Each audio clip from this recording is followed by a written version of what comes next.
All right, guys, welcome back to another episode of Record Straight. Hello, everybody. It's been a minute. It's been a minute. I got long hair now. Well, You know, you look great. just in between episodes, it's just happened. It's it's been a while. We have been doing a lot. I think we should give a little recap because since we last spoke, it's been so much more to say. Yeah, we moved offices away from that creative hub. We're back at that creative hub now for filming our podcast. Thank you so much, boys. We appreciate that. But yes, we have moved, sadly, but also very excitedly. Yes, we've moved over to the Commons in Collingwood, in Wellington Street, which has been a very, very fun move, but also fighting the traffic in the morning is something that I'm getting used to for sure. You're loving the coffees though. I am loving the coffees. Yeah. I am loving the coffees. I've actually cut down, to be honest. I'm only having 2 a day now, which is probably why I've got big black bags in my eyes. But it's been good. We've also hired another staff member, a full-time staff member. So for the artists that are watching this and that have had kind of initial conversations, you probably would have already spoken with Leah. Yep. Yeah, Leah Magoo, 2002. She's doing she's going to hate that I said that, but she's doing a fantastic job. She's just started this week full-time with us. She's been part-time for a little while now and then has transitioned into a full-time role. So she'll be working very, very closely with me, doing some artist development stuff, training up as a consultant. Yep. It's been wonderful as well because she is an active artist. Totally. So it's been a really nice transition for her to understand more about the industry in the background, but also for the artists that she speaks to, it's going to be a really great connection point. And I think that I hope all the artists enjoy that because then I don't get it. Yeah. And you have been out of the game for a while. Well, I haven't been an artist now for over 6-7 years now. So it's I'm squarely footed in the industry as the industry person now. So it's always good, particularly for artists, having that conversation, that initial conversation. We've always kind of come from an artist perspective. So to have an artist that is a current artist now having those conversations, being able to empathize with, what the artists are going through, I don't necessarily have that feeling anymore. Yeah. And so she's doing the groundwork. Yeah, with she's them doing the groundwork. at the exact same time, which is amazing. And I think that what is really powerful is the things that we are seeing and noticing the trends in the industry. She can also implement them on her own, and then we can kind of use her as a guinea pig as well to see if it works. That's what we did with me. It's what we did with you. I was the guinea pig when we first started, and then obviously we had Josh and Iconic and Miller Roberts as management clients that we used as guinea pigs, and now we've got Aiden and as a management client, we've got Leah as a staff member doing her own artist thing. So we're firmly kind of footed in artist development.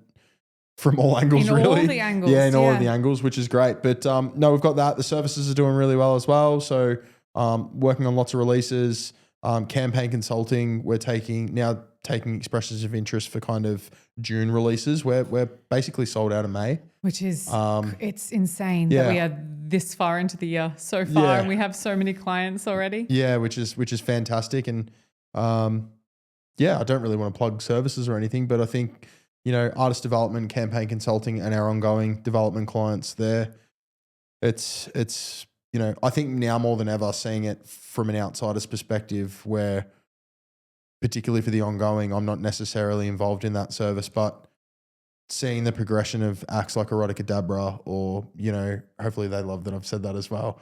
Natasha Bianca, Biasha, those acts are killing it. They roll so well. Yeah. It's been so, so great. And it's such a joy to see where they started from to now, and to see the growth and the execution. It's so, so, so good. 100%. And then it all leads into the management division, which we are very, very happy with currently. Yep. We just had the show. Headline show. Workers Club. Club. It's Loverboy season. So we are feeling good.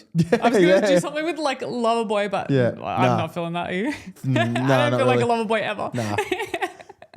But and then on the label service side, obviously, we're working on a bunch of different releases. Shouser working on the next 32-month plan, and then we've got acts like Enola, Papa Smurf, Sophie Grofy.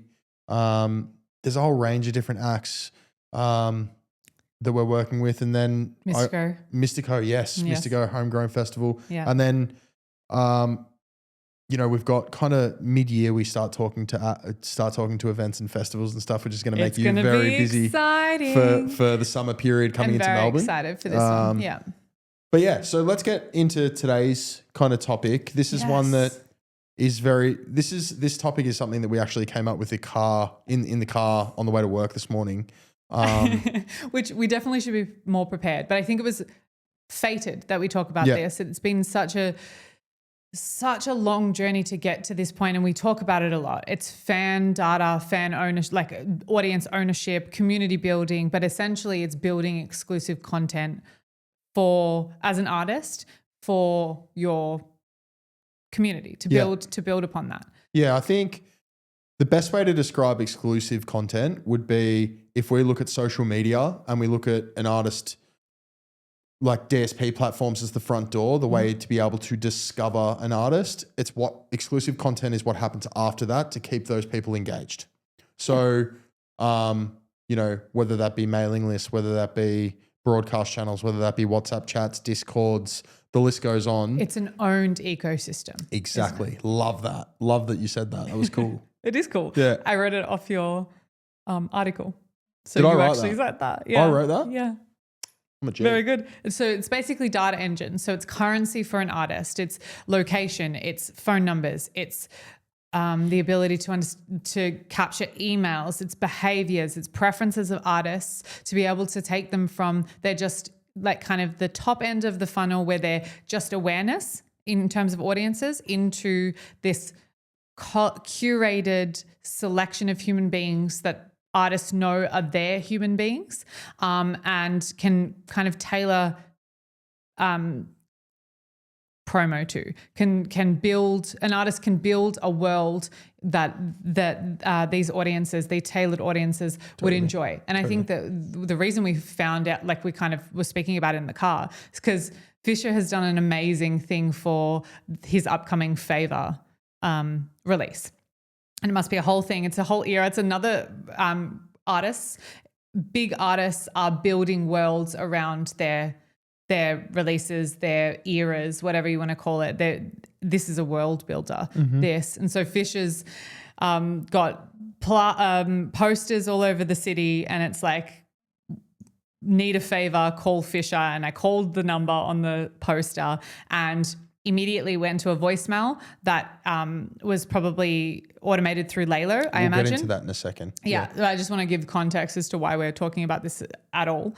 And then I got a text message immediately, and I was supposed to leave a voicemail. I didn't. Got a text message immediately. They now have my phone data. And I imagine that when he drops a show, I'm going to get another text. And there was an option to subscribe to his Laylo as well, which means that I have the option to opt in further, which will probably give you more exclusive content or more, kind of discounts or whatever. So just to go further into what you said, the idea of what that exclusive content was you saw a number on a poster that got your interest, need a favor, a number. Call Fisher.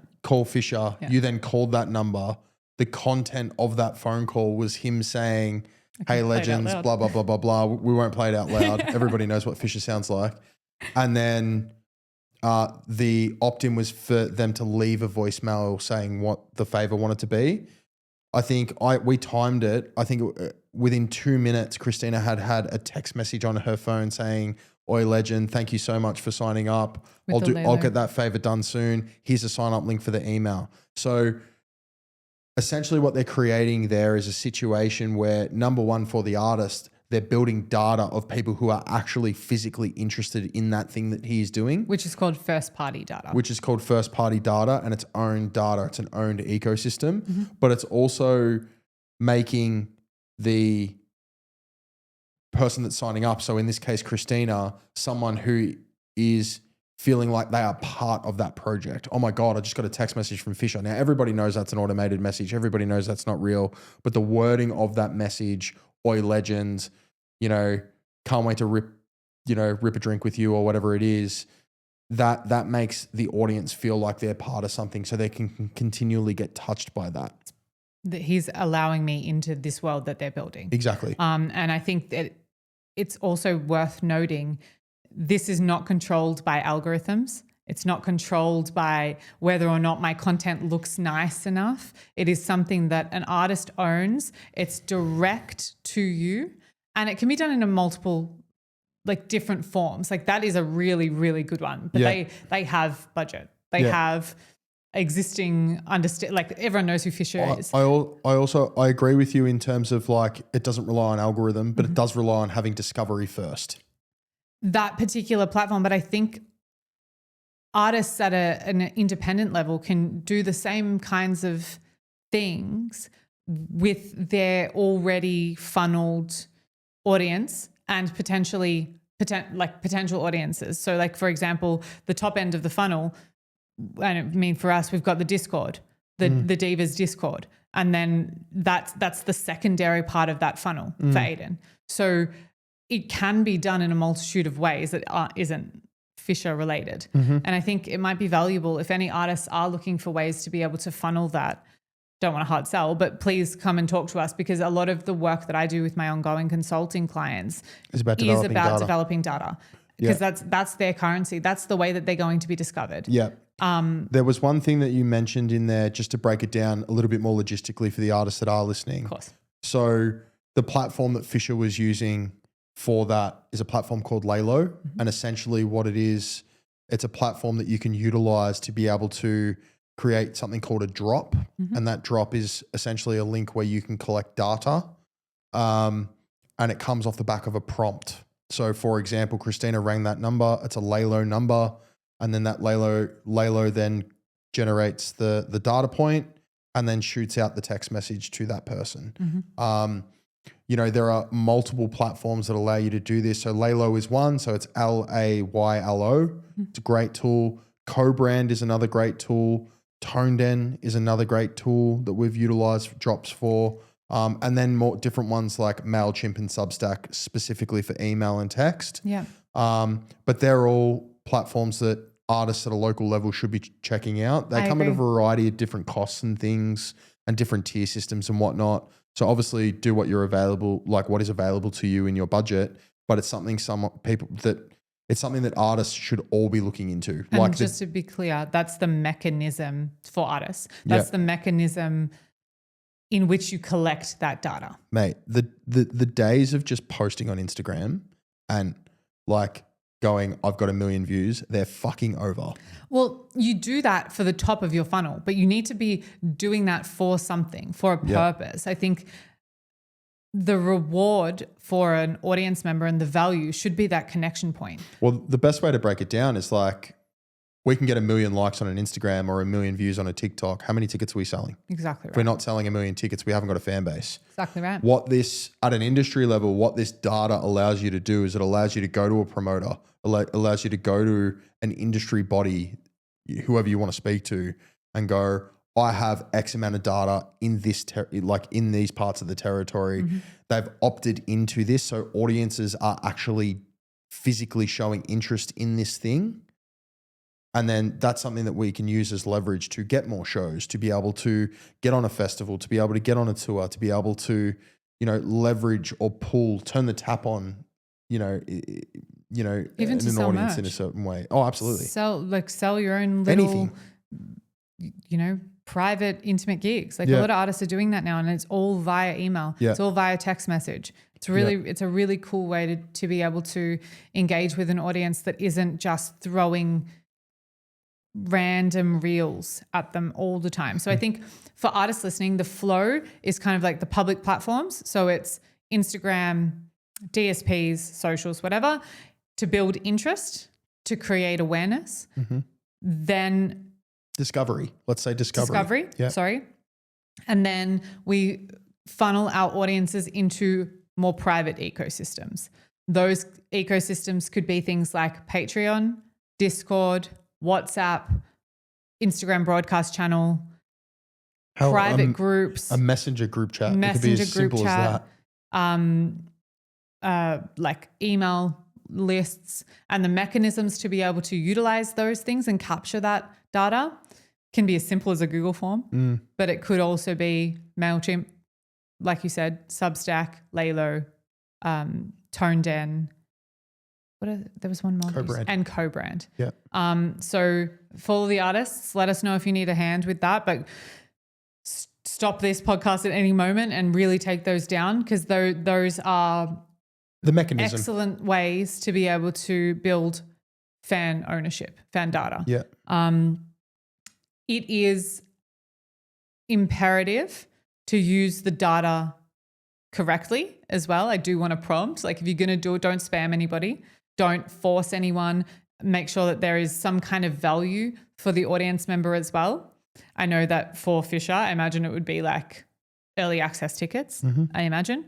For the way that we use it for Aiden, it makes it a more personalized community. So there is a back and forth exchange on Discord. So that's something that's kind of like something that his fans are able to get from him. It's a deeper level of access to the artist. There's a value exchange. Exclusive content, specifically the value for the listener is that they get a deeper level of access to the artist that they're looking up to. Yeah. And they have deeper level of access to the world that artist is building. Correct. I think a really good kind of, I won't say the artist name that we did it with, but, you know, we worked with an artist on social strategy last year across the entire year, and it's built to the point now where that artist, we worked very heavily on building discovery first as an option. Now this is an artist that's relatively well-known, national exposure, already had the awareness, but building to a point where that audience was already developed, built them to a point where they were reactivated again. We launched a broadcast channel off the back of that. Instantly people signed up because they were already interested, right? The way that we generated that interest was mainly through content, yes, but more so UGC, which we've spoken about ad nauseum in other podcasts. We'll link it in the show notes. Off the back of that broadcast channel, in that broadcast channel, we launched an email list. We only promoted it in the broadcast channel. We had about half the people that were in the broadcast channel sign up to that and continue to grow and foster that from there. And then off the back of that, we launched a WhatsApp chat, obviously not with a physical number of the artist, but with a work number of the artist. And the 10 or so people in that WhatsApp chat, they are literally picking the songs that this artist is releasing. Like they're the super community. The artist and the team view them as crew. They are part of the crew. They get free tickets to every show. They get free merch. They get backstage passes, obviously within reason. You know, they get everything that, you know, they're picking the album singles. It's crazy. And so for an artist, it's the ultimate form of endorsement because you get the chance for the audience to be able to tell you this is what we like. And then you can cater to that. And that's essentially what every artist is fighting for. Absolutely. Right. And I think this goes away from, sorry, I'm going on a bit of a rant here, but I think it's important. I think this goes away from, you know, the 2010s or the 2016s where we needed to be able to go to a tastemaker to get in front of our audience. And that tastemaker is either playlisting or radio or online blogs. Now, because everything is so personalized, the audience is their own tastemaker. They understand what they like and they know where to find it. So for an artist, it's less about going from the artist profile to a million people and just seeing what we can get. It's about going from the artist to you and then being able to develop that relationship where you discover that artist and then being able to keep them entertained for a long period of time over a catalog of music. And if we can keep them engaged over a longer time, you've got them forever. Million. And you're able to then maximize ticket sales. You're maximizing audience and industry growth. You're maximizing the ability to sell merch. You're able to create a career out of this. It's one of the things that Steve Cantinelli said when he was on a podcast with us a couple of podcasts ago. He said that, I'm paraphrasing here, but it was something along the lines of like, 10 years ago, if you had 400 people a city, you didn't have a career. Now, 400 people in a room is literally an artist's career. Yeah, absolutely. We don't need to be playing stadiums. We don't need to be reaching for the stars. We need a mechanism that allows us to engage at a deeper level. I agree. If artists can, at an independent level, can try and get 500 people on their mailing list or 500 numbers, they've got they've got legs to run. And I think that that's really important. We're even having this discussion now at label level. Like, a lot of the label clients that we're working with are, they're still very much into that, I need following, I need editorial playlisting, I need radio, I need all of this stuff. Which is for them as a label, they need to maximize awareness. Yeah, no, totally. And they also monetize through those streams. I get that. Yes. But also, for artist development. For artist development, for the artists in the room, it's important to go, well, okay, where is my bread buttered? My bread is buttered by the audience that I'm developing, and we need to value that audience moving forward. I agree. So artists, by owning your data, you understand who your fans are. You understand where they live, what they want, how you're able to service them, add value to them. It will create better releases, stronger touring, more industry recognition, better sales. You know what's really interesting about, sorry, I totally cut you off there. I'm so sorry. So fine. You were finished. You took like a 5-second break. Did I cut you off? I don't know. Did you? Oh, well, if I did, who cares? What was really interesting about this conversation is we have not once spoken about the aesthetic of a post. We have not once spoken about whether it should be video, whether it should be photo, whether it should be reel, what format it should be in. None of that shit. It's just about where is the audience attention. And how can you best connect with them? Yeah. Yes. I think, moving into the second half of 2026 and 2027, I think we're moving from a digital world back into an analog world.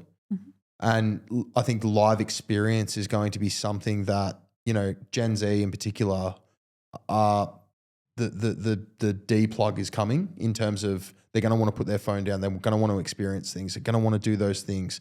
And discovery is still going to happen at a very high rate on the online sphere. But artists that can then leverage that into a live experience. So if you're a hip hop act that likes basketball, I'm generalizing here, but doing a pickup game, is something that is like we actually are doing this with one of the clothing brands that we're working with. We are, yes. Should we shout them out? Yeah, Jay at Westfront, shout out. Lots of love hearts, Jay. Being able to, develop a community through email lists and then do a community pickup game is a chance for them to create more content with a community that love Westfront, and they're going to feel a part of it, they're going to share it, and then they're going to amplify it out further. And for the artists who are worried about content, we're also going to be filming lots of content. So then he's able to reinvigorate his collections, find what he likes, find what the audience likes, and further own those people, I suppose. That sounds awful, but basically you have to own your audience. That's exactly what it is. Own your data. Yeah. I think the biggest thing that I kind of want to get over is that the days of just mindlessly posting on TikTok and Instagram with no real strategy. It's not a strategy. It never worked. It never will work. Well, because artists are not content creators. Well, it doesn't value the audience. We don't value the listener. At one point, who gives a fuck whether you've got 1 million streams or 1 million views? Your Bob, who gets on the train on Monday morning to listen to something, doesn't care that you're on an editorial playlist, that you're on a radio station, or that you've got a reel that's gone viral. He doesn't give a fuck. All Bob cares about is listening to music that makes him feel something, and he wants to feel a part of something. Artists, please stop posting shit and not caring about it. Artists, please don't make him yell at you. Just listen. So I think to wrap, are we ready to wrap? Yeah, I've had my rant. People know that I hate content. We're I think artists need to be aware of the ways that they can create exclusive content and how to funnel their audience data. Yeah. Have a listen through, write everything down. Those platforms that we listed are the most general ones, but there are a lot more. Yeah. You don't have to use them all. Sorry, were you going to say that? No, I was just going to say, you're probably going to say this and you kind of said it before, but I'm noticing in artist development sessions a lot more, which is just our one-off sessions, that it's becoming a lot more heavily focused around exclusive content and the use of UGC into discovery, into developing those mechanics. So for artists who are listening, who want to know more about this stuff, who want to implement it in their project, feel free to shoot us an email, a text message. Or you probably don't have our number, but shoot us a DM or an email at info@cartelaustralia.com.au, and I or Leah or Chris will get back to you, and we can organise a session to be able to talk about it specifically for your project. Amazing. Yeah. Exclusive content, end of 2026. Well done. It's going to be a really, really good one. Good job. So more control, more connection, more longevity. Yep. Owning your audience data. Done. That was a good podcast. Bang. I went on a bit of a rant. I swore a couple of times. It's again. all right. Sorry. We liked it. All the pluggy things. Do you want to do it? Yeah, at Cartel Australia everywhere. Again, as always, feel free to hit us up at any point. Yeah, we're around. Take care. Bye. We'll see you next time. Yeah. See ya. Bye.